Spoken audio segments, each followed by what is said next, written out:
marche en main ou j'ai rêvé?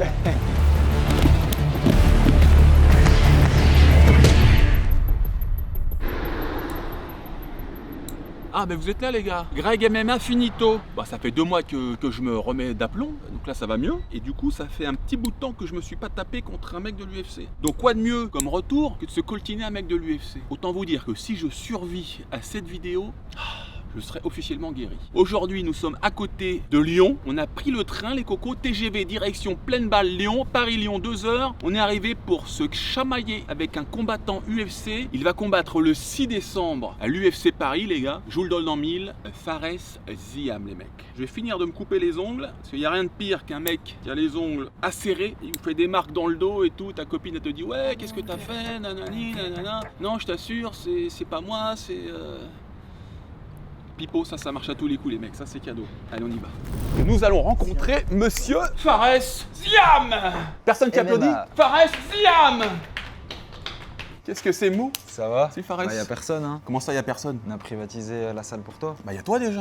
Oui. Parce que ce gars-là, je le sens extrêmement humble, même trop humble. Les gens ne te connaissent pas, mais ils vont apprendre à te connaître un peu plus. Fares, il combat le 6 septembre à l'UFC Paris. T'es chaud? Bah oui, je suis chaud. Hein. Je m'entraîne toute l'année, moi, de toute façon. Et on attend une date tout le temps. Parce qu'au dernier UFC Paris, le mec m'a fait kiffer. J'ai hurlé avec son coup de genou de l'espace. Il était chaud, celui-là. Hein. Ouais, il était Tout chaud. le monde en a parlé, ça fait le tour du monde. Hein. Bah, c'était à l'instinct.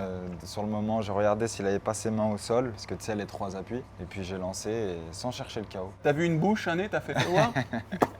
Bon, aujourd'hui, mon frérot, tu mettras pas les coups de genou. Ok. Ce sera que de l'anglaise et du grappling. Ok. Le médecin m'a dit anglaise ou grappling. Du coup, tu fais les deux. Moi, je fais les deux. Je lui ai pas dit que j'allais voir un mec de l'UFC. Peut-être qu'il m'aura dit calme-toi, Pépito. Non, on va aller tranquille. On va prendre soin de toi. Ça, la petite frappe condescendante, ça, tu vas me le payer. Tu vas me le payer.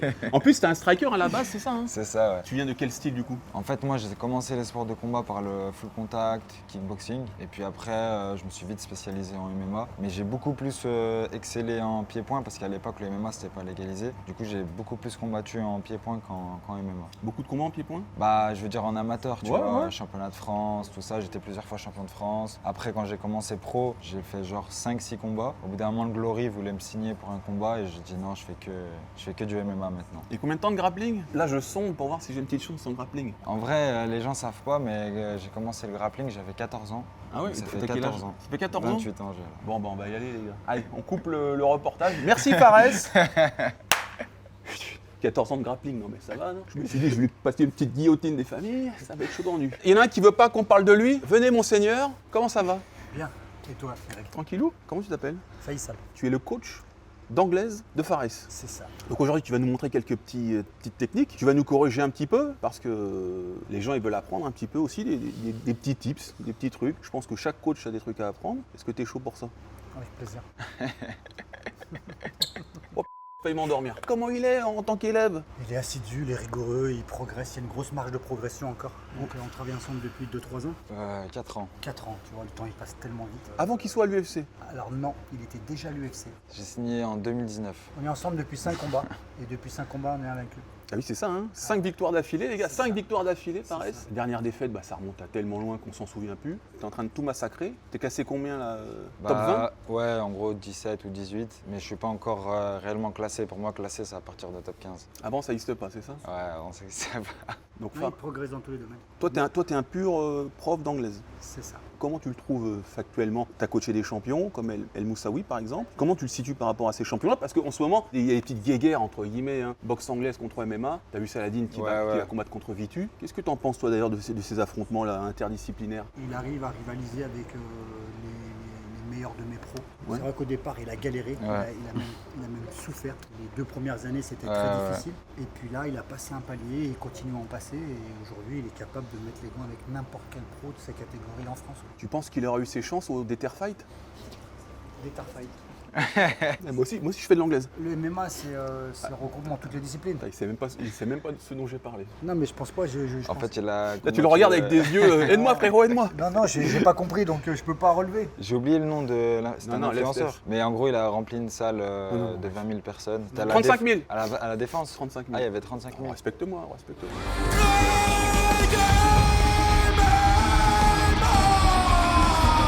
fait un combat d'anglaise. Il a gagné. D'accord. Je suis nul en anglaise, c'est très très dur. Après, attention, en France, il y a des boxeurs qui sont quand même intouchables. Va pas t'amuser à faire boxer Mbili. Si, c'est pour s'amuser. Ouais, voilà, il y a certains boxeurs qui, voilà. Après, le niveau des combattants MMA, il est bon. Hein. Saladin, il a une très très belle boxe. Hein. En plus, c'est une fausse patte. Pronostic d'ailleurs? Bah, je pense qu'il va gagner. Tu l'as dit avec genre ça va être facile. Ouais, parce que les gens ils connaissent pas genre son anglais, tout ça. Après, Vitu, je connais pas assez, donc je peux pas trop me prononcer, mais moi je suis sûr que Salah il va gagner. Moi je le connais son anglaise à Salah, mais je vais aller voir Cédric Vitu, je vais tourner avec lui. Ah ouais? Ça je pourrais me faire une idée du niveau des deux. Faut pas sous-estimer un sous-estimer. vieux briscard qui veut revenir au top. Bien sûr, il a l'expérience, donc il faut pas. Mais je pense que l'équipe de Saladin et même Saladin ils sont intelligents. Déjà s'ils ont choisi ce combat, je pense qu'ils savent qu'ils ont une chance de gagner. Et en plus de ça, il prend personne à la légère, même s'il est favori du combat, et il va s'entraîner comme un fou. C'est là que tu fais tes entraînements de boxe? Ouais, MMA, plutôt MMA et grappling. Et boxe anglaise, c'est à Villeurbanne. D'ailleurs, ton prochain combattant, ton prochain adversaire, 10 victoires, 2 défaites, sur une très belle série de victoires. Comment tu le sens ce gars-là? Et bah, je le sens qu'il est solide. Beaucoup de gens ont parlé, ouais, top 15, top 15. Avant le top 15, il y a beaucoup de noms à battre déjà. Ouais. À l'UFC, on est nombreux. Beaucoup de personnes méritent le top 15. C'est un adversaire, c'est une menace, tu vois. Le 6 septembre, il va venir tout me prendre chez moi à Paris. Moi, je suis concentré, je m'entraîne sérieusement et je vais arriver à 100%. Bon, on va pas parler de game plan parce que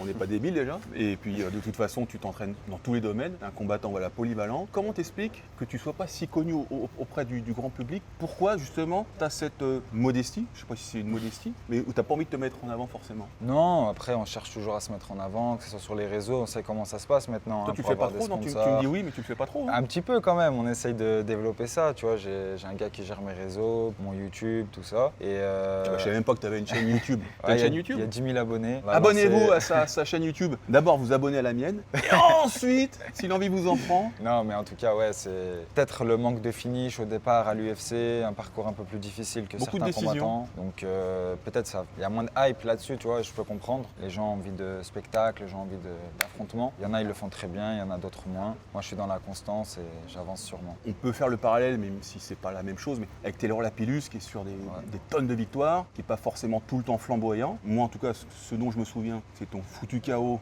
qui a fait voler Son protège-dents. Ouais, son protège-dents. Ouais. J'étais comme un fou, j'étais aux premières loges. Le 6 septembre, je serai aux premières loges pour te voir. Bon, en attendant là, je serai aux premières loges pour te mettre des patates et t'étrangler. Ah, je pense pas. Je pense que tu vas être surpris. Non, désolé, c'est mon retour à la bagarre. Je compte le faire en fanfare. Je sors d'une victoire il y a 2 mois. Tu l'as vu ou pas? J'ai pas vu, désolé, j'ai pas vu. Alors regarde, il me serre la main là, c'est vraiment, il me serre la main, il me tient le poignet. J'étais aux États-Unis, je pense décalage horaire, j'ai pas pu voir ton combat.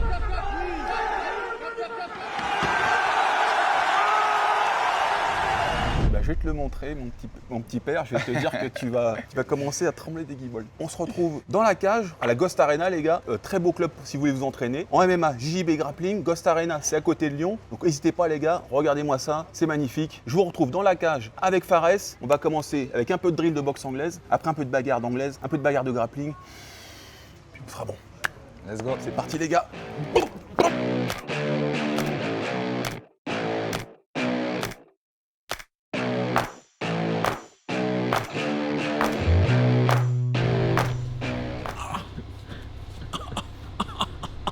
Déjà. Mais non. Le kiné m'a dit de faire cet exercice, mais bon, ne regarde pas. Mais ça, là. La cambre, hein. Il m'a chambré ou j'ai rêvé là? C'est pas moi qui fais un sport où on se fait des câlins torse nu. Ah, c'est pas toi. J'étais un des tout premiers à faire ce sport torse nu là, avec des hommes luisants. D'ailleurs, toi qui as combattu à cette époque-là et tout, t'en penses quoi de l'évolution en France? Ah bah vous êtes bien meilleurs qu'avant, les gars. C'est beaucoup plus dur aujourd'hui qu'avant. À l'époque, il y avait beaucoup de bagarreurs qui n'étaient pas trop techniques ou qui faisaient des préparations physiques à l'arrache. Alors que maintenant, tout est millimétré. Toi, par exemple, tu as des coachs dans toutes les disciplines qui sont des instructeurs renommés, j'imagine. Des ceintures noires en JB, tout ça. Bah nous, à l'époque, c'était une ceinture bleue, notre prof. Bah, tu sais que j'ai connu un peu cette époque parce que j'ai commencé jeune, du coup. J'ai connu, tu sais, le 100% fight, Oui. les combats où t'es payé 100 balles, tu vois. J'ai connu ça, tu vois. Ouais. Donc en vrai, même moi, je vois l'évolution du sport, tu vois. Même si je reste jeune encore, tu vois, je vois quand même l'évolution. Ceci dit, on râle sur les 100 balles, mais c'était normal à l'époque, c'est ce que ça normal, valait, quoi. Hein. Bah ouais, c'est ça. Mais aujourd'hui, genre un gars qui avait, par exemple, je pense mon palmarès de l'époque, il doit prendre 3000 plus 3000 facilement, tu vois, dans une orga. Bah même les amateurs, parfois, tu fais oula. Ouais. Ils sont mieux payés que des pros, mais bon. Tout a été tiré vers le haut, et tant mieux. Hein. Moi, je suis revenu à la compète, c'était pour l'amour du sport. Ah ouais? Ouais. Mais avec les followers que t'as et tout, je pense que tu dois être quand même... Ça va, quoi. Arrête, On n'est pas à plaindre. Il y a le fisc qui va venir après la vidéo, là, tu vas m'attirer des ennuis. Non, t'es quelqu'un de sérieux. C'est indiscret si je te demande combien tu prends là en ce moment? Non, c'est pas indiscret. De toute façon, les 30 gens, ils 000, savent. 30 et 30? Non, je suis à 40 et 40. Ah bien, c'est Ouais. pas mal hein? Ouais, ça va, ouais. Mais T'as- bon, on espère prendre plus. Ah oui. C'est quand le prochain contrat? Bah, peut-être après ce combat. Sur 6 victoires d'affilée, là, tu vas pouvoir négocier un beau Normalement, truc. ouais. Plus le bonus, si jamais. En plus, Morgan Charrière n'est pas là, donc il y a moyen d'avoir le bonus. Parce que chaque fois, il le prend celui-là. On l'a pris tous les deux l'année dernière. T'as hâte d'y être? Ouais, j'ai hâte. T'adores J'ai combattre? hâte. J'aime bien combattre et des fois, j'aime bien aussi souffler. Ouais. Je pense qu'il faut avoir un peu des deux parce que, tu sais, des fois, on est pris dans une routine où on s'en rend pas forcément compte. Des fois, j'aime bien sortir un peu de ma routine. Parce que la pression psychologique pour combattre tous les 6 mois, c'est costaud, non, à encaisser? Ouais, bah là, surtout cette année, j'ai combattu en septembre. Après, j'ai combattu en février. Et là, je recombats en septembre. Donc, ça a laissé 6 mois. Donc, ça m'a fait pas une pause parce que je me suis entraîné tout le temps. Mais il me faut mon combat pour après le combat, je pars un peu en vacances. Ouais. Il n'y a pas eu de vacances là depuis. Juillet-août, c'était Non, entraînement. Ouais. Ils t'ont foutu en l'air C'est juillet-août. Dana White, les mecs pensent Chaque au gars, année, là. ça fait 3 ans. Ah oui? Tu dis à ta famille, bon, on reste à Lyon. Bah après là, on était aux États-Unis. De juin à là, ça fait qu'une semaine que je suis en France. T'étais où aux États-Unis? Je suis parti à Las Vegas, au Performance Institute avec un petit groupe combattant de l'UFC. Ouais. Et puis après, j'ai intégré le camp d'entraînement de Khamzat. Donc j'ai pu tourner avec Arman Sarukian Ouais. et quelques Tchétchènes solides. En lutte, ils sont. Ouais, mais j'ai réussi à bien lutter quand même. Dommage que tu peux pas lutter aujourd'hui. Mince. Ouais, mais il me chauffe, moi, à la fin, je vais y aller. Hein. Non. Mon kiné va me faire. Oh là. Calmez-vous, il y aura de la lutte et du pied-point la prochaine fois. Bon, de toute façon, là, au mois d'août, je vais vous gâter. Hein. Il y aura Fares, il y aura Benoît Saint-Denis, William Gomis. Qui fait mieux? Levez la main à personne. D'ailleurs, j'avais entendu Fares contre Ouais. Benoît. Bah après, c'était des bruits de couloir. propositions, Ouais. mais il n'y a jamais eu rien eu de concret. On m'a dit que tu avais eu peur à un moment. Jamais.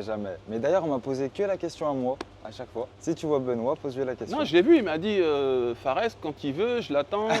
Ah, Benoît, alors lui, il adore la bagarre. Bah, moi, je fais de la bagarre, mais intelligente. Oh, ce qu'il a dit sur Benoît. Je vais lui répéter, les gars, je vais tout lui répéter. Benoît, c'est quelqu'un que j'apprécie déjà. On s'est entraîné ensemble. Après, voilà, on fait le même sport. On fait partie de la même catégorie. On a le même objectif tous les deux. Peut-être, Classement presque pareil. Ouais, il est peut-être au-dessus niveau classement. Il est 13e. Si l'opportunité s'ouvre à moi de combattre quelqu'un qui est dans le top 15, pourquoi j'accepterais pas, tu vois. Après, c'est sûr qu'il n'y a que 2 Français dans cette catégorie. Oui. Ça serait dommage à ce moment-là. J'ai toujours dit que si c'est dans le top 5 ou plus haut, c'est mieux. Mais si après, ça doit arriver maintenant, moi j'ai des objectifs, lui il en a, on a le même rêve, il faut y aller. Il ne peut y en rester qu'un. Ouais.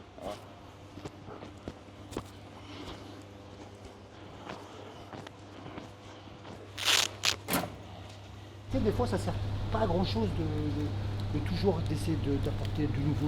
Bien sûr. Le truc, c'est vraiment tu vois, de répéter un petit peu les gammes de temps en temps. Voilà, là, on a un combat de prévu, j'essaye pas de lui apporter de choses nouvelles. Quand il y a un temps mort, quand il n'y en a pas de date, là, voilà, j'essaye un truc, et si je vois qu'il percute, je le remets dans le panier. Et là, on va répéter les gammes qu'on répète pour le combat. C'est comme Teddy Riner, il a deux spéciaux, et puis à l'approche des compètes, il les répète. Ça sert à rien de voir des trucs bizarres. Même si les gens aujourd'hui, ils veulent des trucs bizarres. Ah coach, on peut voir ça, j'ai vu ça sur internet. Je fais, laisse-moi tranquille. Après, c'est la recherche et l'efficacité. Il faut être efficace le jour du combat. Mais il y en a quand même qui arrivent à être spectaculaires et efficaces. Et ça, c'est impressionnant. Ils sont tellement détendus dans la cage qu'ils peuvent se permettre de faire des fantaisies. Après, en anglaise, la fantaisie, ça passe beaucoup par les bras en bas, les trucs à la Mayweather. Tu vois. Et là, en bas. Fini un 2. Fini en bas. Allez. Oui, double jab. Fini droite. Fini percute du droit. Oui. Tu vois ça? En fait, c'est ma tête. En fait, moi, je suis là. Donc, si tu dois par rapport à moi, par la garde, en fait, tu te mets la distance par rapport à lui, pas par rapport à moi. Donc, n'avance pas trop. Regarde, jab. Avance un petit peu. Un tout petit Moins peu. que tout à l'heure. D'accord. Avance quand tu donnes le jab. 1, Voilà, t'es déjà placé. D'accord. T'as compris? Si Oui. tu jab, Oui. tu avances, tu perds un temps. J'ai compris. Et tu remontes gauche-droite. Prends le temps. Boum, recharge, boum, boum. 1, 2, 1, 2. Tu vois, quand tu fais ça, vas-y, fais ça. Ramène ton épaule droite, Là. pour mettre gauche-droite. D'accord. Tu vas être vachement plus puissant. Ouais. Vas-y. 1, 2, 1, 2. Encore. 1, 2, 1, 2. C'est juste histoire de transfert. Amuse-toi, fais-toi plaisir. Souffle en même temps. Allez.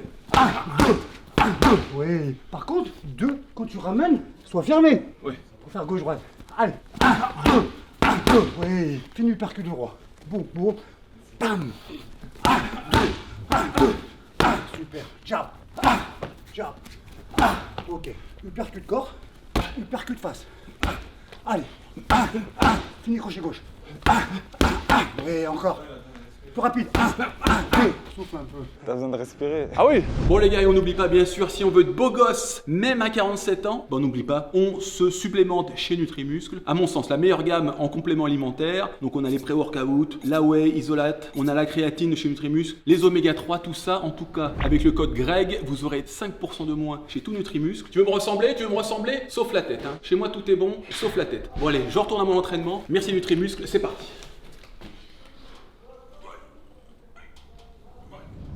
Donc il y a le propriétaire des lieux, Fater, qui m'a chambré, il m'a dit « pourquoi tu mets toujours ton casque et tout ?» J'ai fait « Frérot, quand tu te tartines 3 fois dans le mois avec des combattants UFC, oui tu mets le casque, oui tu mets le casque. Mais quand c'est les combats officiels, il n'y en a plus, il n'y a pas de souci. Une remarque monsieur à ce sujet ?» Je dis que tu pouvais mettre un casque, mais pas un casque de moto.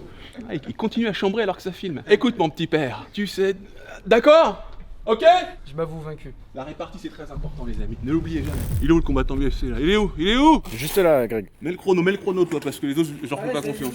Il a tellement pris de KO au foie que. Je sais pas. T'as un casque pour le foie ou pas? T'as de la chance.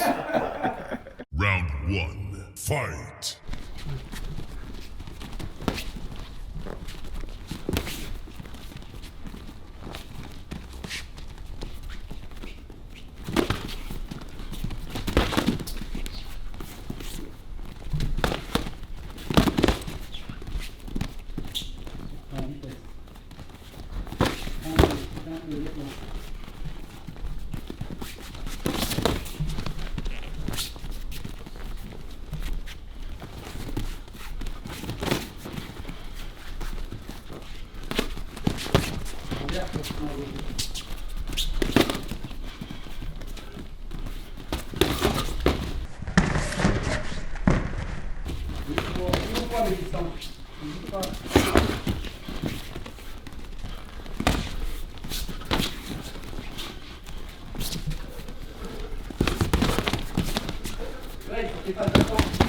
Un petit peu, Greg, il faut fatiguer. Voilà. Très incertitude toi aussi.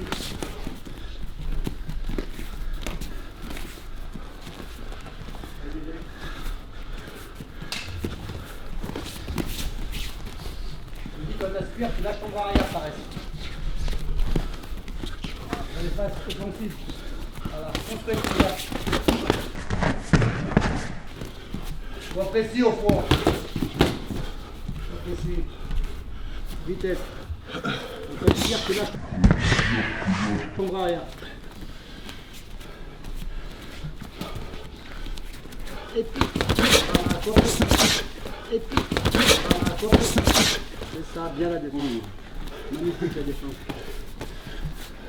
Et pilonne avec ton jab. Pilonne. Voilà. T'es pas obligé de toucher à chaque fois, pilonne. Phase d'attente, restons bien, c'est bien. Feinte-le, occupe son esprit. Si tu occupes pas son esprit, tu vas le laisser réfléchir, tu vas le laisser construire, il va se mettre à l'aise, il va toucher. Donc sur tes phases d'attente où tu attends pour le contrer, feinte-le un petit peu, occupe son esprit, ok? Plus de feinte. Plus de feinte, bah oui. Psychologiquement, tu le laisses réfléchir. Crée-lui l'incertitude, perturbe-le, feinte-le et attends. Tu l'attends pour le contrer, mais au moins, rajoute des choses. Il n'a pas encore frappé, mais ouais, il a une frappe sèche. Et il frappe de plus en plus fort. Et tout à l'heure, je t'ai dit, il a une grosse marge de progression. Il m'a toujours étonné les poids légers parce qu'il est léger. Bah, cette catégorie en anglais, super welter, poids moyen, ça a toujours été des sacrés frappeurs hein, quand même. Tu te rappelles de Thomas Ernst? Ah oui, j'adore. Il était explosif, ça frappait vite, ça frappait fort, ça électrocutait. Fares, il a un peu ce morphotype un petit peu, tu vois, il est lent, il est grand, longiligne. Le truc, c'est que le jour du combat, il frappe encore plus fort. Il arrive à se transcender, il arrive à déclencher cet afflux nerveux. Il y en a qui sont moins bons quand ils combattent. Après, c'est une histoire d'afflux nerveux, hein, tu sais. Hein. Lui, il se transcende le jour du combat? Ouais. En fait, c'est toujours le calme plat, tu vois, il n'y a pas de... Mais j'essaye de... En fait, on essaye de le rendre méchant. Que ce soit Fatah, que ce soit Big James, que ce soit Hussein, son beau-père, ou même moi-même, on a réussi un petit peu à le changer. Il faut qu'il devienne méchant. Ben, ouais, méchant ce soir. Rendez-le méchant ce soir. Oui, non, mais là... Dans 1 heure ou 2. Non, aujourd'hui, il a les jours, là. En fait, il faut que je lui sorte 2-3 mots. Je vais pas les sortir, ces 2-3 mots. Il y a 2-3 mots qu'il faut dire, et là, il se transcende. On voit le niveau UFC, les gars. En plus, c'est chez des poids welter lightweight, une catégorie rapide et technique. Et avec son allonge, il fait 1m85 et combat à 70 kg. Ça lui fait un bel avantage contre ses adversaires. Bon allez, je vais essayer de me le faire. Combat ton UFC, tu vas voir. Viens voir. UFC de ce week-end, les mecs. Duplessis contre Chimaev. On parie bien sûr avec Unibet, 100 € de bonus. Si c'est votre premier pari avec le code GREG, interdit aux moins de 18 ans. Et bien sûr, on parie un tout petit peu, les mecs. Les paris sportifs, c'est juste pour kiffer. C'est pas avec ça que tu vas gagner ta vie, ok? L'UFC de ce week-end, toujours avec Unibet, ok? UFC de ce week-end, les mecs. Unibet. Duplessis contre Chimaev. Waouh! Prends de l'avance, t'as raison. Round 2. Fight. Top. Allez, 1 point. Allez.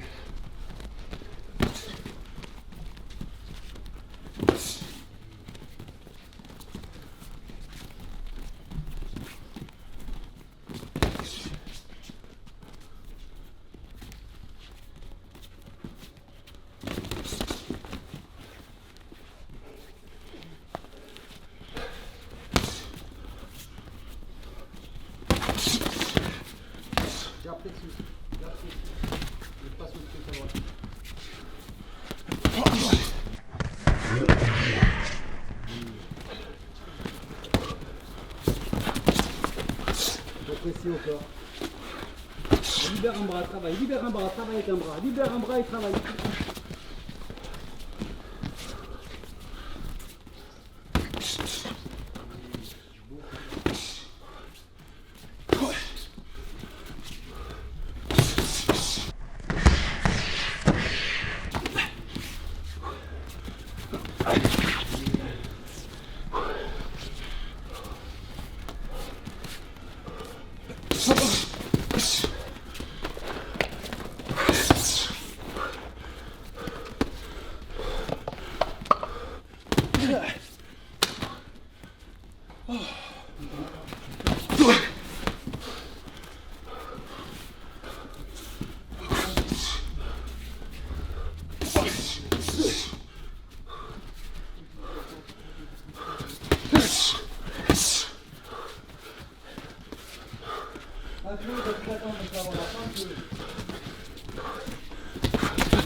Quand même, c'est bien. Merci frérot.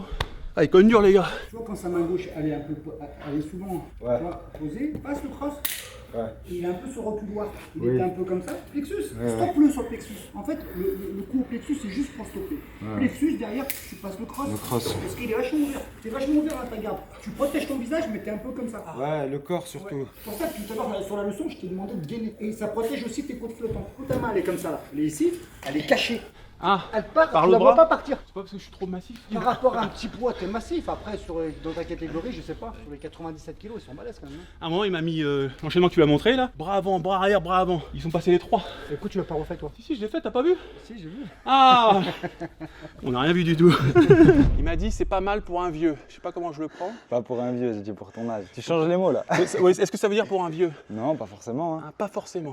Dépend du contexte. Rapide frérot, belle pression, t'as un bon cadrage. Parce que là encore, corps, tu as vu, c'était très grand. Du coup, je pouvais m'enfuir, mais sur une surface plus courte. Est-ce que c'est un de tes points forts, ça, cadrer, mettre la pression? Avant, c'était pas du tout mon point fort. J'étais beaucoup boxe à reculons. Bah, tu sais, quand j'envoie des coups, je recule pour pas me prendre des coups derrière. Mais depuis peu, on travaille beaucoup ça, le cadrage. Et c'est devenu un peu une force pour moi parce que j'arrive à toucher et ressortir. Et puis le gars, tu le mets en panique. Vu que tu as une allonge qui est plus grande que la sienne, il va devoir se jeter. C'est un peu ton objectif, attendre qu'il se jette? Bah, en fait, mon adversaire, après, là, on va pas parler stratégie, tu vois, mais il tourne beaucoup, il recule beaucoup. Du coup, là, ça va être moi qui va mettre la pression. Oui. Et ça va marcher comme avec Frévola, en fait. Au début, j'ai un peu pris mes marques, mais après, je lui ai mis la pression. Arrête, à chaque fois que j'entends le mot Frévola, c'est...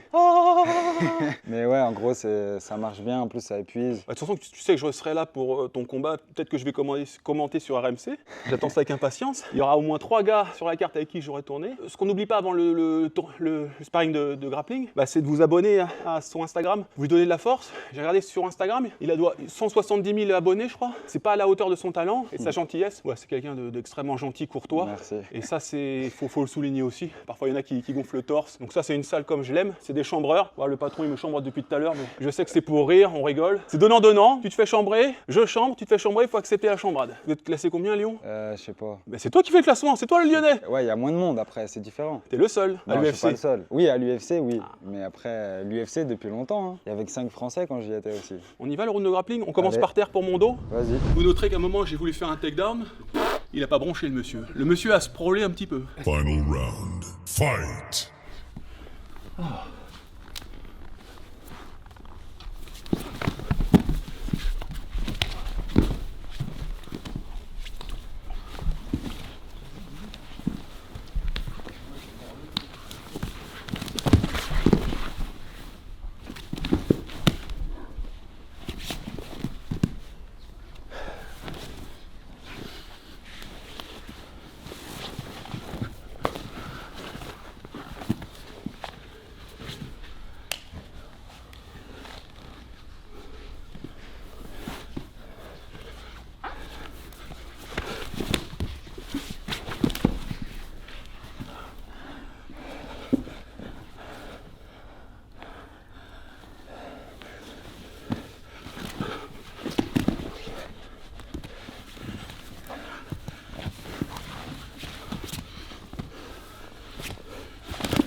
Prends l'enduro, côté gauche, mets ta tête à gauche, à la droite, c'est ça.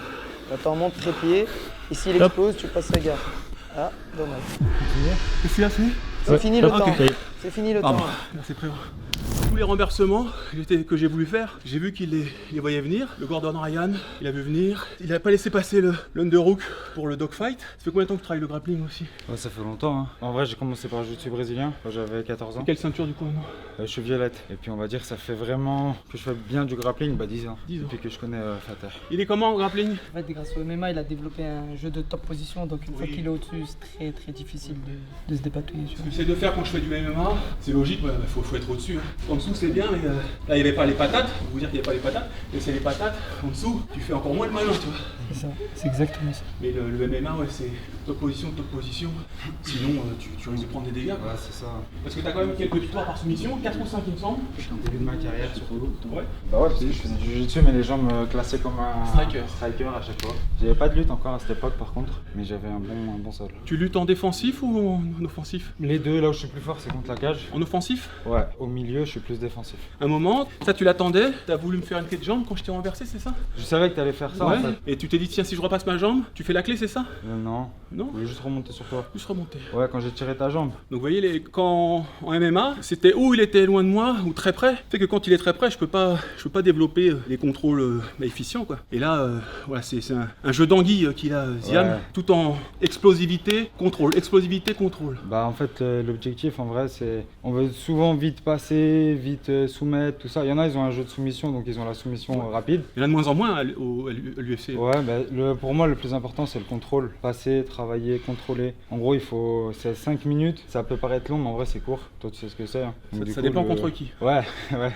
Mais ça passe vite. Donc pour moi il faut avoir le contrôle avant le passage, avant la soumission. Est-ce que toi t'es de l'école à revenir en demi-garde quand t'es en contrôle en croix? Non. Non, hein. Non. Tu préfères Je préfère rester ou essayer de prendre la montée. Mais s'il me prend la demi-garde, ça me dérange pas. Ouais. Mais l'objectif, c'est pas qu'il récupère quand même. Qu'est-ce qu'on peut te souhaiter pour le 6 septembre justement? Est-ce que une victoire, bien sûr, est-ce que tu cherches la victoire? Peu importe, est-ce que tu vas chercher la finition, la soumission, le KO pour justement faire plaisir à l'UFC? On sait que c'est pas qu'une entreprise sportive, c'est aussi un business. Ils veulent du show. C'est sûr que si tu mettais les KO systématiquement comme tu le fais à Frévola, ta cote elle monte en flèche. Oui, c'est sûr. C'est plus 40 000 que tu vas toucher, ce sera des 200 000. Est-ce que tu vas chercher ce finish ou c'est juste une opportunité? Non, c'est une opportunité. Le finish, il vient tout seul en réalité. Plus on va le chercher, plus on prend des risques. Mais pour moi, il faut juste que je m'impose et le KO il viendra tout seul. Bah déjà, je vous rappelle, 7 victoires à l'UFC pour seulement 2 défaites. Donc c'est un de nos combattants qui monte le plus vite dans la catégorie lightweight, donc la plus difficile. J'étais ravi de te rencontrer. Moi aussi.